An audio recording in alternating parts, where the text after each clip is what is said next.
बिस्मिल्लाहिर्रहमानिर्रहीम। Polio vaccination areas की geo tagging के लिए सबसे पहले हम प्ले स्टोर से एक एप्लीकेशन डाउनलोड करेंगे। एप्लीकेशन डाउनलोड करने के लिए हम यहाँ पे लिखेंगे UTM जियो मैप। तो आपको सेकंड नंबर पे जो है ना ये एप्लीकेशन शो हो जाएगी, इसको आप इंस्टॉल कर लेंगे। इंस्टॉल करने के बाद आपके पास इस तरह का इंटरफेस शो हो जाएगा। इसके बाद सेकंड नंबर पे आपने मार्कर मैप का ऑप्शन है, इसको सिलेक्ट करना है लेफ़्ट साइड पे। सेलेक्ट करने के बाद आपके पास कुछ इस तरह का इंटरफेस शो हो जाएगा। इसके बाद टॉप के ऊपर जो है ना मैप टाइप आपको नज़र आ रही होगी। मैप टाइप ओपन करेंगे तो आपके पास बाय डिफ़ॉल्ट रोड मैप इस तरह का शो हो रहा होगा। तो आपने क्या करना है, इसको हाइब्रिड जो है ना उसको सिलेक्ट कर लेना है, जिसमें आपको रियल टाइम में आपकी पिक्चर आपके एरिया की शो हो जाएगी। इसके बाद आपने क्या करना है कि एरिया इंचार्ज ने जो है ना अपनी टीम नंबर 1 के डे 1 में चले जाना है। तो उसके लिए क्या करना है, अपने उस एरिया में जाके स्टार्ट GPS करना है। आपकी स्क्रीन के डाउन साइड पे स्टार्ट GPS का ऑप्शन नज़र आ रहा होगा। स्टार्ट GPS करेंगे, यहाँ पे GPS ऑन करने की परमिशन मांग रहा है। एक चीज़ माइंड में रहनी चाहिए कि लोकेशन आपकी ऑन होना ज़रूरी है जियो टैगिंग के लिए। तो मैं स्टार्ट GPS करूँगा, मैं जिस जगह पे होऊंगा उस जगह पे मुझे ये ले जाएगा। अभी आपने क्या करना है, इसको जूम करके आइडेंटिफाई कर लेना है कि मैं बिल्कुल सही जगह पे खड़ा हूँ या नहीं। तो ब्लू कलर का जो कर्सर है ये आपको 30 मीटर के अंदर मूव करता हुआ ही नज़र आएगा। तो इसका मकसद सिर्फ एरिया आइडेंटिफिकेशन है। तो आप इसको एरिया को आइडेंटिफाई कर लेंगे कि बिल्कुल सही जगह पे हो। तो मैं इसको स्टॉप GPS कर दूँगा। तो ये कर्सर जो है ना मज़ीद मूव नहीं करेगा। अगर आप इसको स्टॉप एडिटिंग नहीं करेंगे तो मैं कहीं भी जाके पॉइंट लगाना चाहूँगा, ये मुझे वापस उसी जगह के ऊपर जो है मूव कर जाएगा जैसे आपको नज़र आ रहा है।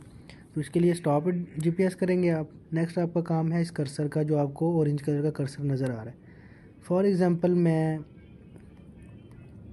इस कोने से शुरू कर रहा हूँ, मेरी टीम 1 डे 1 के अंदर यहाँ से शुरू करिए। तो इस कोने में चला जाऊँगा इसको कर्सर को लेकर, यहाँ से मैं डाटा ऐड करूँगा। नीचे वाली साइड पे आपको ऑप्शन नज़र आ रहा होगा ऐड का, तो यहाँ से ऐड करेंगे डाटा। कुछ इस तरह का इंटरफेस शो होगा। यहाँ पे हम लिखेंगे T1/D1, मतलब उसका पहला दिन है, स्लैश और SP यानी कि स्टार्ट पॉइंट। सबसे पहले हम लिखेंगे टीम 1, फिर उसका डे लिखेंगे कौन सा है, फिर उसका स्टार्ट पॉइंट। टीम कोई भी हो सकती है, तो अब जो भी आपकी टीम होगी वो आप यहाँ पे इंटर कर सकते हैं। अब फिर स्लैश डालनी है। एक चीज़ माइंड में रखनी है कि स्लैश ज़रूरी है, स्लैश के अलावा आपने डाटा इंटर नहीं करना। अब मेरा टीम 1 का डे 1 का स्टार्ट पॉइंट आ गया। अब मैंने ये मेंशन करना है कि कौन सी जगह से ये स्टार्ट हो रहा है। अर्बन एरियाज़ के अंदर इस तरह होता है कि स्ट्रीट्स के और मोहल्लों के नाम होते हैं। तो आपने क्या करना है, उस मोहल्ले का नाम लिखना है या उस स्ट्रीट का नंबर लिखना है, कौन से स्ट्रीट नंबर है। जो रूरल एरियाज़ के लोग हैं उनमें क्योंकि स्ट्रीट नंबर नहीं होता या मोहल्ले का नाम नहीं होता, तो वो सिंपली जिस घर से स्टार्ट करें उस घर के सरबराह का आपने नाम लिख देना। फॉर एग्ज़ाम्पल यहाँ पे अगर हम अर्बन में हो तो मैं यहाँ लिख दूँगा स्ट्रीट नंबर 1 है फॉर एग्ज़ाम्पल, तो मैं इसको स्ट्रीट 1 लिखूँगा, ठीक है। अगर मैं रूरल एरिया में हूँ तो मैं यहाँ पे अगर फॉर एग्ज़ाम्पल एक घर से शुरू कर रहा हूँ, अहमद का घर है, तो मैं यहाँ लिखूँगा अहमद हाउस और इसको मैं सेव कर दूँगा। तो ये पॉइंट मेरा पहले दिन का स्टार्ट पॉइंट सेव हो गया। अब मैंने क्या करना है, इसका मिड पॉइंट लेना है, एंड पॉइंट लेना है, और इसके अलावा हमने लैंडमार्क्स लेने हैं। अब लैंडमार्क्स क्या होते हैं, लैंडमार्क्स बेसिकली स्कूल हो सकता है, गुरुद्वारा, चर्च या कोई भी ऐसी ख़ास चीज़ हो सकती है जो आपने यहाँ पे इसको टैग करना है।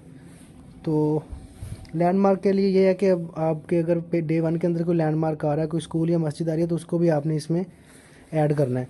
स्टार्ट, मिड और एंड के अलावा लैंडमार्क होंगे।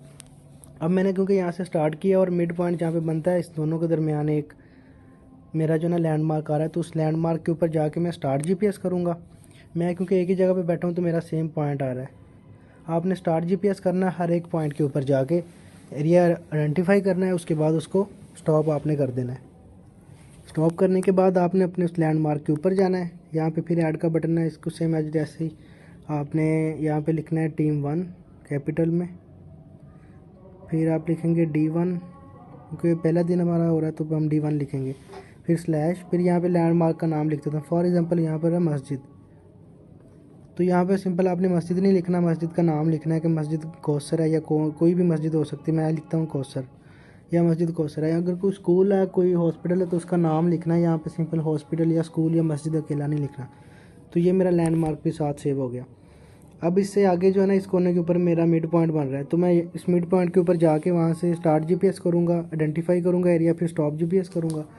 देन मैं इस कोने के ऊपर जाके ऐड पॉइंट करूँगा, तो मेरे पास यहाँ पे सेम एज इट इंटरफेस फिर शो हो जाएगा। यहाँ पर मैं लिखूँगा टीम 1/D1/ क्योंकि मेरा मिड पॉइंट है तो मैं यहाँ पे MP लिखूँगा। कुछ लोगों का मिड पॉइंट जो है ना उनके CVS के पास बन रहा होता है, कुछ का नहीं बन रहा होता। तो आपने माइंड में सिर्फ मिड पॉइंट रखना है, CVS को नहीं रखना। तो आपने MP लिखना है, यहाँ पे से सेव कर देना। इसमें कोई स्पेसिफिक नहीं है कि आपने लोकेशन देनी है, आप सिंपली मिड पॉइंट लिख के सेव कर सकते हैं। थर्ड और लास्ट आपका जो पॉइंट होता है वो होता है एंड पॉइंट, जहाँ पे आप एंड कर रहे हैं। तो फॉर एग्जांपल अगर आप इस ब्लॉक के इस कोने में एंड कर रहे हैं तो यहाँ पे जाके आप दोबारा स्टार्ट GPS करेंगे, आइडेंटिफाई करेंगे और स्टॉप GPS करेंगे। देन आप क्या करेंगे, ऐड डाटा करेंगे।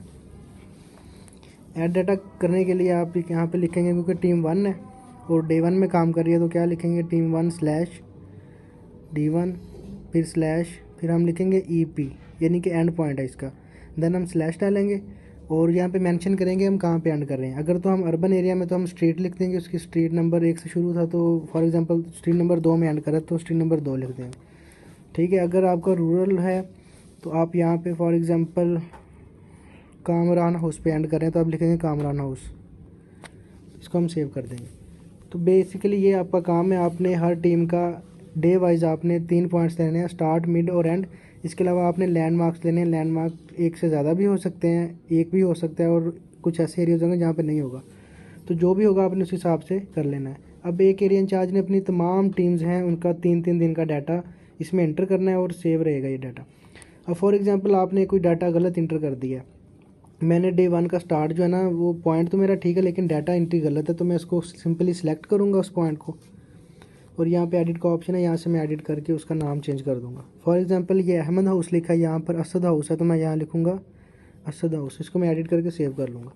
ठीक है। अगर दूसरी मिस्टेक ये होती है कि आपका पॉइंट डाटा सही इंटर होता है लेकिन पॉइंट गलत जगह पे होता है, तो उसके लिए आपने क्या करना है, वैसे ही सेम उसको सिलेक्ट करना है और एंड के ऊपर डिलीट का ऑप्शन है, आप उसको डिलीट कर सकते हैं। तो एक एरिया इंचार्ज ने इस तरह से डाटा इंटर करना है। जब आपका डाटा सारा कंप्लीट हो जाए उसके बाद आपने डाटा एक्सपोर्ट करवा लेना है। एक्सपोर्ट करने के लिए टॉप के ऊपर आपको 3 डॉट का ऑप्शन नज़र आ रहा होगा, इसको ओपन करेंगे। यहाँ पे एक्सपोर्ट का ऑप्शन है स्मार्ट डिलीट के नीचे वाली साइड पे, तो एक्सपोर्ट करेंगे। यहाँ पे हम एक्सपोर्ट करेंगे CSV फाइल के अंदर सेकंड नंबर पे। तो ये हमारे पास डाउनलोड जो हमारे पास फ़ोल्डर होता है फाइल मैनेजर के अंदर, वहाँ पे चली जाएगी। अब यहाँ पे .csv लिखा है, तो एक चीज़ माइंड में रखनी है कि .csv एक्सटेंशन होती है, ये आपने डिलीट नहीं करना, इससे पहले आपने अपना नाम एडिट करना है। फॉर एग्जांपल ये UC1 है, एरिया इंचार्ज नंबर लिखेंगे कौन सा है, एरिया इंचार्ज नंबर भी 1 है, उसका नाम अहमद है, तो मैं अहमद लिख दूँगा और सेव कर दूँगा।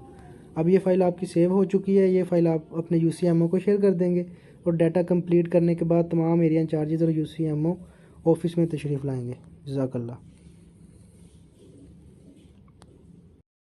फाइल को CSV के साथ इसको सेव करेंगे।